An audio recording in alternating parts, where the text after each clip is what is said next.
ಎಲ್ಲರನ್ನೂ ಕೂಡ ವಿಶ್ವಾಸಕ್ಕೆ ತಗೊಳ್ಳಿ.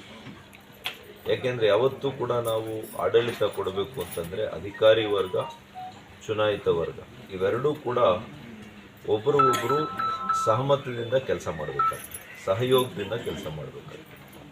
ಅದನ್ನು ತಾವು ಮಾಡ್ಕೊಂಡು ಹೋಗಬೇಕು. ಮಾಧ್ಯಮ ಸ್ನೇಹಿತರಿಗೆ ವಿಶೇಷವಾಗಿ ಈ ಚುನಾವಣೆ ಸಂದರ್ಭದಲ್ಲಿ ತಾವು ಬಿತ್ತರಿಸಿರ್ತಕ್ಕಂಥ ಎಲ್ಲ ಸತ್ಯ ಸುದ್ದಿಯ ಪ್ರಸಾರಕ್ಕೆ ಹಗಲಿರುಳು ಕೂಡ ನಮ್ಮ ಜೊತೆಯಲ್ಲಿದ್ದೀರಿ, ಸತ್ಯದ ಜೊತೆಯಲ್ಲಿದ್ದೀರಿ. ಅದಕ್ಕೆ ನಿಮಗೆ ವಿಶೇಷವಾಗಿ ನಾನು ಕೃತಜ್ಞತೆಯನ್ನು ಅರ್ಪಿಸ್ತೇನೆ. ನಗರ ನಿವಾಸಿಗಳಿಗೆ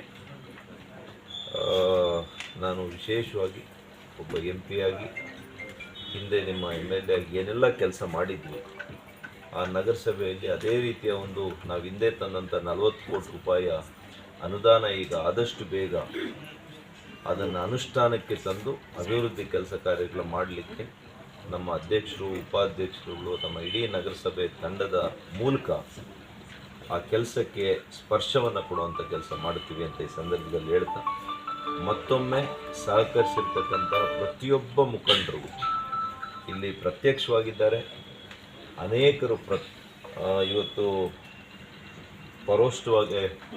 ಪರೋಕ್ಷವಾಗಿ ನಮಗೇನು ಬೆಂಬಲ ಕೊಟ್ಟಿದ್ದಾರೆ, ಅವರೆಲ್ಲರಿಗೂ ಕೂಡ ನಾನು ಹೃದಯಪೂರ್ವಕವಾಗಿರ್ತಕ್ಕಂಥ ಕೃತಜ್ಞತೆಯನ್ನು ನಾನು ಅರ್ಪಿಸ್ತೇನೆ.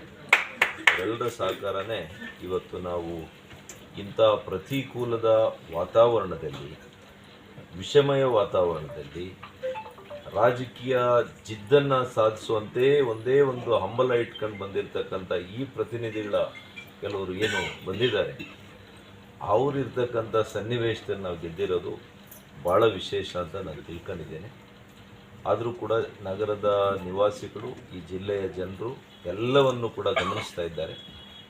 ಕಾಲವೇ ಅದಕ್ಕೆ ಉತ್ತರ ಕೊಡುತ್ತೆ. ಆ ಕಾಲಕ್ಕೆ ನಾವೆಲ್ಲ ಕೂಡ ಕಾಯೋಣ ಅಂತ ಈ ಸಂದರ್ಭದಲ್ಲಿ ಹೇಳಿಕ್ಕೆ ಬಯಸ್ತೀನಿ.